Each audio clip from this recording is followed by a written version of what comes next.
फिर आ गए ये लोग मुंह उठा के यहाँ। भाभी नमस्ते। बहू करण है? नहीं है यहाँ कोई भी। इशिका कौन?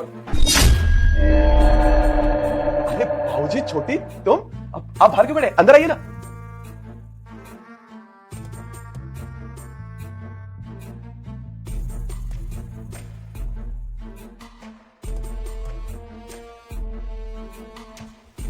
बाबूजी छोटी कैसे हैं आप लोग और गांव में सब कैसे हैं? अरे गांव में ठीक नहीं है। मैं तो शहर इसलिए आया हूँ कि अपने नालायक पुत्र को आखिरी बार देख सकूं।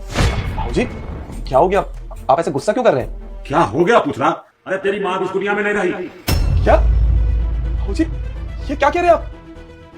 माँ हाँ नहीं भाऊजी इतनी बड़ी बात हो गई, आपने मुझे बताने में जरूर समझा। और छोटी तू वैसे तो मुझे इतनी कॉल करती थी, इतनी बड़ी बात हो गई तूने मुझे बताया नहीं। क्या बताती मैं भैया आपको फुर्सत है कभी बात करने की? भाभी को कितने कॉल किया है मैंने, एक भी फोन का जवाब नहीं दिया आपने। भाभी को कॉल किया मैं कुछ समझा नहीं। अरे समझेगा कैसे? जोरू का गुलाम जो हो गया है, पत्नी के इशारे पे नाचता है, वो जो कहती है वो करता है ना।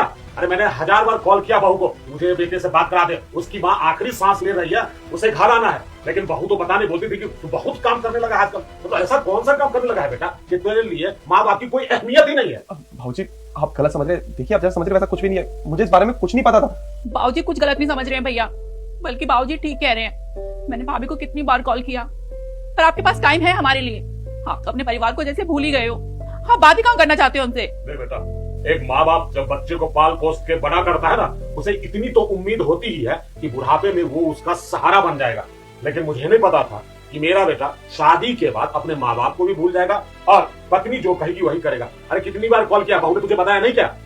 नहीं बाबूजी मुझे इशिका ने कुछ नहीं बताया और मैं सब कुछ समझ चुका हूँ। बाबूजी आप मुझे बस थोड़ा समय दीजिए, मैं सब कुछ क्लियर कर देता हूँ। इशिका इशिका बाहर आओ। क्या हुआ? क्यों गले फाड़ रहे हो? अपने घर वालों के आते ही ज्यादा शेर बन गए हो क्या? इशिका क्या ये सब? भाऊजी और छोटी कह रहे हैं कि वो मुझे 1 महीने से कॉल कर रहे हैं, पर तुम उनसे बात कर रही थी, मेरा फोन यूज कर रही थी और तुम कह रही थी कि मैं बिजी हूँ, काम में हूँ। तो पता है वो माँ का निधन हो गया, इतनी बड़ी बात हो गई, तुमने मुझसे ये सब छुपाया है क्या? भाऊजी मुझे बोल रहे हो और छोटी भी मुझे बोल रही, ये सच है क्या? कुछ बताओगी? करब क्या हो गया? माँ ही तो मरी है। अरे भाई जो दुनिया में आया है वो जाएगा, ये जानते हो ना।